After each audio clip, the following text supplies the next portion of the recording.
आज अपने पढ़ेंगे न्यूक्लियर फिजिक्स के जो अगला पार्ट है। तो अपने न्यूक्लियर फोर्स के बारे में पढ़ चुके हैं पहले। अब उसका कुछ एक मेसोन थ्योरी है जो इम्पोर्टेंट है, बहुत इंपॉर्टेंट है, एक वो पढ़ेंगे और एक रेडियो एक्टिविटी के बारे में कुछ पढ़ेंगे। तो चलिए शुरू करते हैं, ठीक है।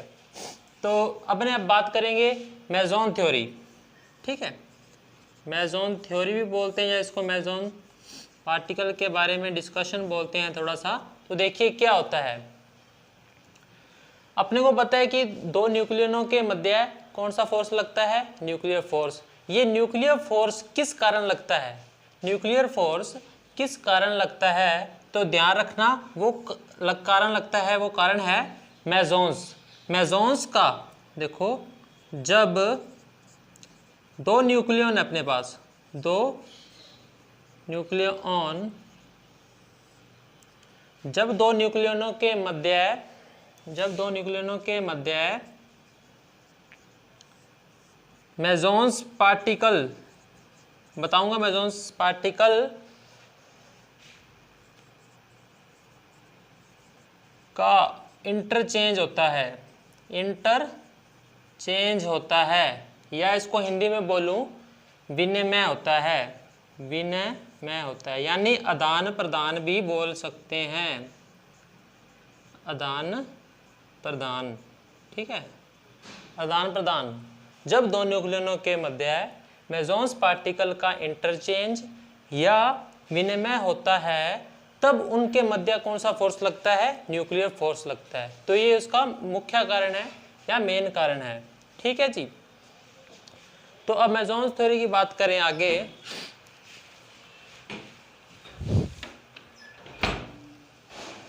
तो आगे इसके बारे में बात करते हैं। मेसोन पार्टिकल्स न्यूक्लियस का एक भौतिक गुण होता है, एक फिजिकल प्रॉपर्टी होती है उसकी। देखिए,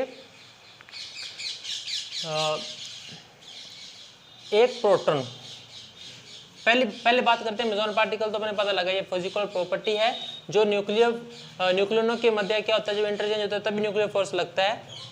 तो ये तीन प्रकार के होते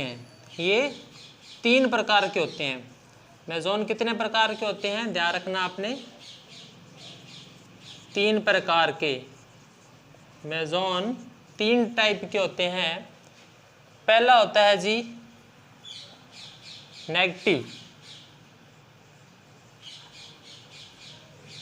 नेगेटिव पाई मेसोन, इसको अपने क्या लिखते हैं, पाई, और यहाँ पे नेगेटिव का निशान लगा देते हैं। सेकंड होता है अपने पास पॉजिटिव पाई मेसोन, जिसको अपने इस प्रकार से शो करते हैं। थर्ड होता है अपने पास न्यूट्रल या उदासीन पाई मेसोन,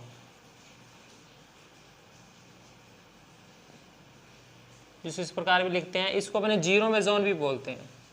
कौन सा मेसोन बोलते हैं, जीरो मेसोन भी बोल देते हैं, ठीक है। नेगेटिव पाई मेसोन, पॉजिटिव पाई मेसोन, उदासीन पाई मेसोन, यानी इसको नेगेटिव में अपने क्या बोलेंगे, इसको ऋणात्मक पाई मेसोन, धनात्मक पाई मेसोन, और उदासीन अपने पास तो है ही, ठीक है जी। ये तीन प्रकार के होते हैं। अब बात करते हैं एक प्रोटॉन। न्यूक्लियन क्या होते हैं, प्रोटॉन और न्यूट्रॉन। अब अपने को पता है न्यूक्लियर फोर्स प्रोटॉनों और न्यूट्रॉनों के मध्य भी लगता है, और न्यूट्रॉनों के भी मध्य लगता है, और प्रोटॉनों के भी मध्य लगता है। तो ध्यान रखना, जब प्रोटॉन न्यूट्रॉनों के मध्य न्यूक्लियर फोर्स लगेगा, तब किन का इंटरचेंज होएगा, तब कौन से मेसोनों का इंटरचेंज होता है। तो ध्यान रखना वो होता है चार्ज या आवेशित पाई मेसोनों का। अब बोले जी आवेशित कौन से होते हैं, आवेशित वही पॉजिटिव और नेगेटिव पाई मेसोन, पॉजिटिव और नेगेटिव पाई मेसोन होते हैं अपने पास, इनका इंटरचेंज होता है तब किनके मध्य फोर्स लगता है, प्रोटॉनों और न्यूट्रॉनों के मध्य। जब सेम पार्टिकल हो, न्यूट्रॉन न्यूट्रॉन और प्रोटॉन प्रोटॉन, तब किनका इंटरचेंज होता है, तब इंटरचेंज होता है अपने पास उदासीन या अनचार्ज पाई मेसोनों के मध्य है। अनचार्ज पाई मेसोनों के मध्य है, वो कौन से होते हैं जी, पाई जीरो। ठीक है, ये इंपॉर्टेंट बात है। 3 प्रकार के पाई मेसोन होते हैं। प्रोटॉन न्यूट्रॉनों के मध्य किनका इंटरचेंज होता है, पॉजिटिव और नेगेटिव या आवेशित पाई मेसोनों का इंटरचेंज होता है। इनके मध्य यानी न्यूट्रॉन न्यूट्रॉन और प्रोटॉन प्रोटॉन के मध्य 0 पाई मेसोनों का इंटरचेंज होता है। ठीक है जी। अब बात करते हैं प्रोटॉन की। एक प्रोटॉन और न्यूट्रॉन, देखो जब एक न्यूट्रॉन एक पॉजिटिव पाई मेसोन को ग्रहण करेगा तो इन दोनों के मध्य कौन सा न्यूक्लियर फोर्स लगने लग जाएगा, या ये भी कह सकते हैं कि प्रोटॉन एक न्यूट्रॉन और एक प्रोटॉन एक पॉजिटिव पाई मेसोन से मिलकर बना होता है। इसी प्रकार न्यूट्रॉन की बात करूं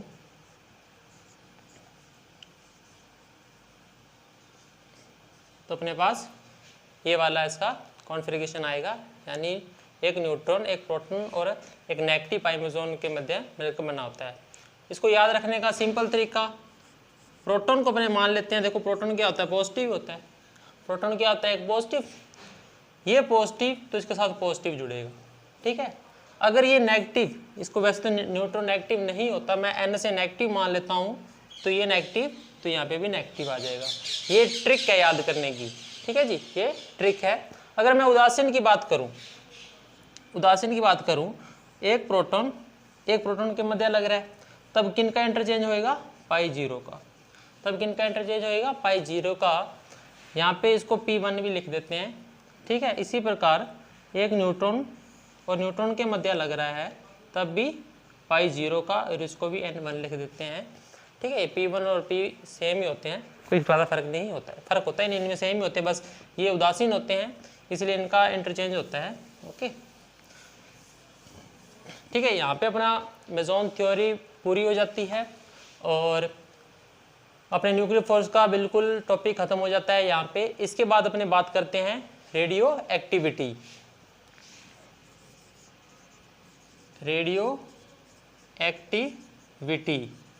जिसको क्या बोलते हैं अपने, रेडियो सक्रियता। ठीक है, इससे पहले आप सभी इस चैनल को सब्सक्राइब कर दीजिए और लाइक कर दीजिए, और लास्ट 2 वीडियो का जो लिंक है वो आपको इस ऊपर आई बटन आपको दिखाई दे रहा होगा, यहाँ पे एक बटन पे क्लिक करते ही आपको सभी लास्ट वीडियो का लिंक सामने आ जाएगा। तो इस प्रकार आप लास्ट वीडियो को देख के फिर आगे देखें, फिर आपको ज़्यादा समझ आएगा। ठीक है जी, और वीडियो को लाइक और शेयर जरूर कर दिया करें और सब्सक्राइब भी कर दें चैनल को। ठीक है जी, रेडियो एक्टिविटी या रेडियो सक्रियता क्या होती है। ठीक है जी, ये बात अपने पास सामने आती है 1896 में। 1896 में एक वैज्ञानिक था बैकरूले, जो कि क्या कर रहा था, अयस्कों के साथ या कई खनिजों पदार्थों के साथ कुछ एक्सपेरिमेंट कर रहा था। खनिज पदार्थों के साथ कुछ एक्सपेरिमेंट कर रहा था। वो थे, एक तो उसके पास था यूरेनियम, और एक था उसके पास में पोटेशियम। एक यूरेनियम था, एक पोटेशियम था। उसने क्या किया, गलती से इन दोनों को गलती से रख दिया। उसने उसका वैसे तो उनके साथ एक्सपेरिमेंट कर रहा था, जो एक्सपेरिमेंट किया उसके लिए जो लेके आया था उसको एक फोटोग्राफी प्लेट पे उसने ऐसे गलती से उनके ऊपर रख दिया। ठीक है, बैकरूले ने यूरेनियम और पोटेशियम को गलती से फोटोग्राफी प्लेट के ऊपर रख दिया। तब जब वो थोड़ी देर बाद आया, वो फोटोग्राफी प्लेट समझते हो, जैसे पहले अपने क्या होता था कि फोटो खींचने वाले आते थे, वो फोटो खींचते थे एक रील बनती थी, है ना, वो तो प्लास्टिक की होती थी, लेकिन 1898 के टाइम में वो कांच की होती थी। तो कांच की होती थी, तब उसको जिस प्रकार अब कैमरे वाले फ़ोटो खींचते थे और वो उसको बनानी पड़ती थी, उसको ऐसे पानी में डाल के, केमिकल्स में डाल के, तो उसको विकसित किया जाता था। उसी प्रकार इस फोटोग्राफी प्लेट को भी विकसित किया जाता था। जब इस फोटोग्राफी प्लेट को उसने विकसित किया, उसने देखा कि उस पर क्या छाप बनी हुई है जी, किसकी छाप बनी हुई है, किसकी फोटो आई हुई है, यूरेनियम की और पोटेशियम की, यूरेनियम की और पोटेशियम की। तब वो बहुत हैरान हुआ, तब उसको कुछ ना कुछ इसमें क्या लगा, जोल लगा। तब उसने क्या किया दोबारा इस फोटोग्राफी प्लेट को धूप में रख दिया और उसके ऊपर वापस यूरेनियम का टुकड़ा रख दिया, उसके बाद उसने फिर देखा कि उसके ऊपर फिर वही सेम की सेम छाप बनी हुई है। तब उसने अंदाज़ा लगाया कि इसमें से जो किरणें निकल रही है, इसमें से कुछ किरणें निकल रही है, जो कि कौन सी किरणें हैं, इनविजिबल किरणें हैं, यानी उसको देख नहीं पा रहा, ठीक है, अदृश्य किरणें हैं। उसने बताया कि यूरेनियम में से कुछ अदृश्य किरणें निकल रही है, जो ट्रांसपेरेंट चीज नहीं है, मतलब अनट्रांसपेरेंट चीज है, या ये कह सकते हैं अपारदर्शी वस्तु। यूरेनियम में से कुछ ऐसी किरणें निकल रही है, ऐसी अदृश्य किरणें निकल रही है, जो इस अपारदर्शी प्लेट को भी पार कर जाती है, इसमें प्रवेश कर जाती है। तो उन किरणों को उसने नाम दिया, क्या नाम दिया जी, रेडिएशन, या इसको बोलते हैं अपने पास रेडियो किरणें भी बोलते हैं इसको, ठीक है जी। और इस सिद्धांत को उसने इस ऐसे पदार्थों को जो ऐसी किरणें छोड़ते हैं उनको क्या बोला, रेडियो एक्टिव। और इस प्रकार के सिद्धांत को उसने बोला रेडियो एक्टिविटी, ध्यान रखना, रेडियो एक्टिविटी या रेडियो सक्रियता, उनको बोला रेडियो सक्रिय, ठीक है।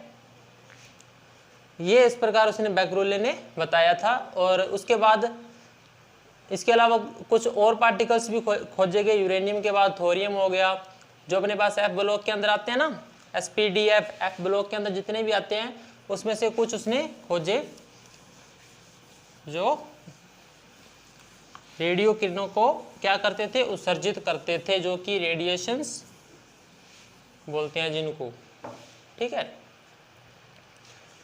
इसके बाद क्या हुआ, 1898, वो 1896 की बात है, अपने को ये सन नहीं याद रखना। वैसे मैं थोड़ा सा इसका इंट्रोडक्शन है तो थोड़ा सा मैं बता रहा हूँ। 1898 में प्यूरी क्यूरी एक मेल था, ठीक है, मेल तो क्या वैज्ञानिक था, उसकी पत्नी मैरी क्यूरी, या इसको बोलते हैं मैडम क्यूरी भी, ठीक है। मैडम क्यूरी और उनके पति जो क्यूरी थे, दोनों ने मिलकर एक तत्व का निर्माण किया जिसका नाम था रेडियम, जो कि यूरेनियम से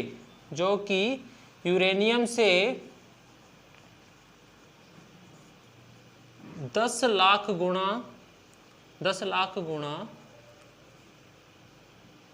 अधिक रेडियो सक्रिय था, 10 लाख गुना अधिक रेडियो सक्रिय था। उन जो तत्व का निर्माण किया था रेडियम, ये उन्होंने पिथ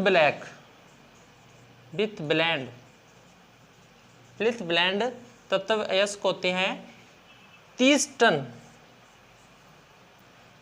टन पिथ ब्लेंड में से उन्होंने सिर्फ 2 ग्राम रेडियम तत्व का निर्माण किया। कितनी मेहनत लगी होगी देखो, 30 टन पिथ ब्लैक है, 30 टन उसके पास मिश्रण है, उसमें से उसने 2 टन रेडियम निकाला, 2 ग्राम रेडियम निकाला है, 2 मिलीग्राम ही निकाला, मिलीग्राम ही था, ग्राम भी क्या, मिलीग्राम, 2 मिलीग्राम रेडियम उसने 30 टन में से निकाला। तो कितनी मेहनत लगी होगी। इसी मेहनत के कारण इन दोनों पति पत्नी को नोबल दिया गया, नोबेल दिया गया। नोबेल तो मिल गया। इन रेडियम से जो रेडिएशन निकलता था, उस रेडिएशन से मैरी क्यूरी को क्या हो गया था? कैंसर। मैरी क्यूरी को क्या हो गया? कैंसर, जिससे उनकी बाद में क्या होगी? मृत्यु हो गई थी। ठीक है जी, ये इसके बारे में, रेडियम के बारे में 1898 में। उसके बाद रदरफोर्ड आया 1904 में। रदरफोर्ड 1904 में रदरफोर्ड ने क्या किया? जो रेडियो एक्टिव पदार्थ होते थे उनको चुंबकीय क्षेत्र में और विद्युत क्षेत्र दोनों में रख के उनका अध्ययन किया, उनकी स्टडी की। तो उसने क्या किया कि एक अपने पास क्या लिया? रेडियो एक्टिव तत्व लिया, उसको एक लेड के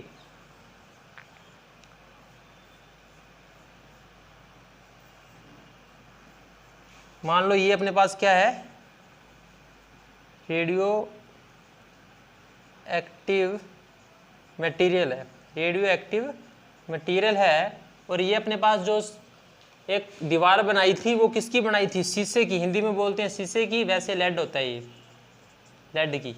ठीक है, रेडियो एक्टिव मटेरियल को एक शीशे की दीवार में एक बड़े ऐसे आयत में या इसके एक वर्गनुमा वस्तु थी, उसके अंदर रख दिया। उसके बाद इसके ऊपर क्या लगाया?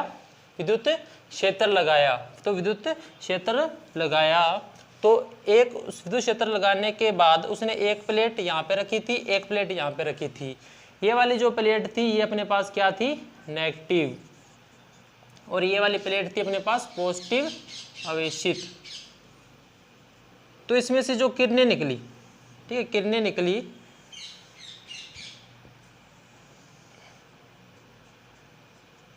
कुछ किरणें 3 भागों में डिवाइड होगी। एक किरणें तो नेगेटिव की तरफ गई,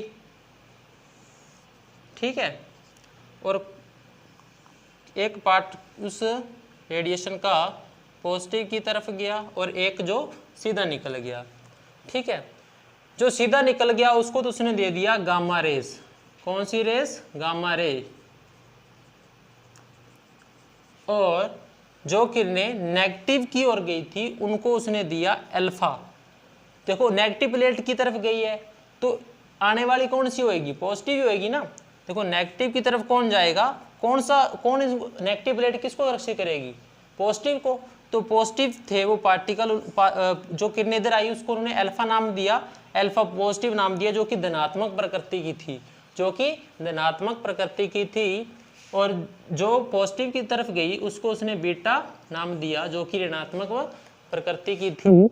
ठीक है जी, यहां से उसने अध्ययन किया तो उसको एक कुछ बातें पता लगी कि जब किसी भी मैं रेडियो एक्टिव पदार्थ को विद्युत क्षेत्र में रखता हूं तो वो 3 भागों में डिवाइड हो जाती है। उसमें से अल्फा, बीटा और गामा रेज निकलती है। लेकिन ये तीनों किरणें हैं ना, जो वो एक में से संभव नहीं है। ये तीनों किरणें एक में से संभव नहीं है। कैसे? कि अगर कोई पदार्थ, अगर कोई मटेरियल या तत्व, अगर कोई तत्व अपने पास पॉजिटिव किरणें या अल्फा किरणें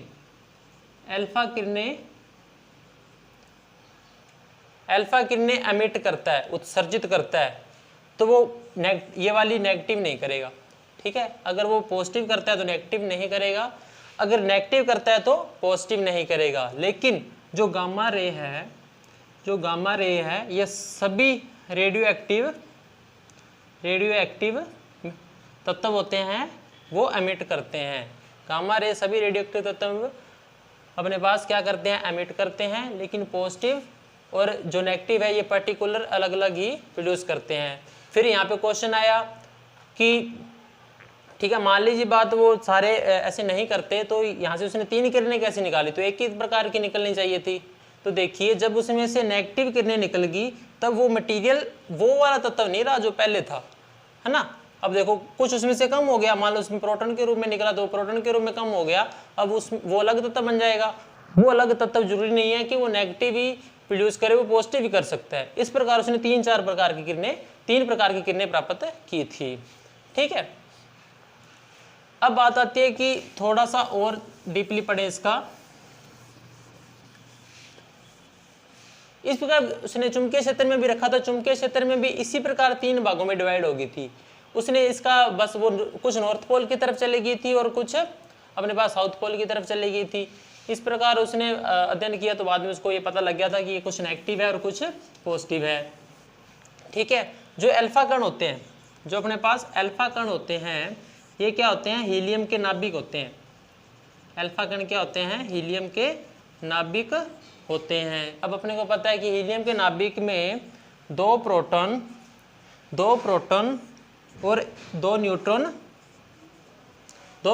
और 2 न्यूट्रॉन मिलकर हीलियम का नाभिक बना होता है। हमने क्या कहा कि अल्फा कण क्या होता है, हीलियम का नाभिक होता है, जो कि 2 प्रोटॉन और 2 न्यूट्रॉन से मिलकर बना होता है, ठीक है। तो ये अपने पास हीलियम का नाभिक किस प्रकार बन जाएगा। देखो ये प्रोटॉन का सिंबल होता है 1H1, क्योंकि हाइड्रोजन के पास सिर्फ एक प्रोटॉन होता है, और ये अपने पास न्यूट्रॉन है 0N1, ठीक है। और जो बीटा पार्टिकल्स की बात करें, अपने बीटा पार्टिकल की बात करें तो क्या होता है। देखो बीटा पार्टिकल में क्या होता है कि इसकी ना अलग बात आती है थोड़ी सी, कि जब कोई न्यूट्रॉन